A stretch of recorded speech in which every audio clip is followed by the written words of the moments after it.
继续要来讲，国中国小选干部，风纪股长这块是管规矩的，是大家细汉的时阵共同的记忆。也毋过，大东县的国中甲国小要甲风纪股长甲废掉，要甲管理权先予老师，嘛互同学之间更加平等。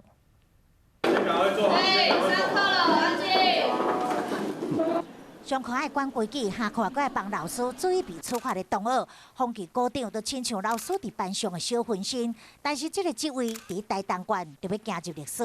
有时候会乱管，对，管太多。对，希望借由取消这个名称呢，来改变我们在传统班级里面老师跟学生对于班级经营的态度。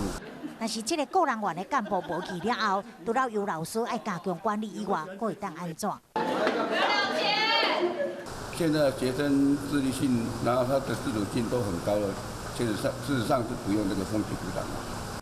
马尾学校改做自治股长，或者是自律股长，希望会当予班级干部回归服务同学的角色，甲管理班级的关节交还予老师。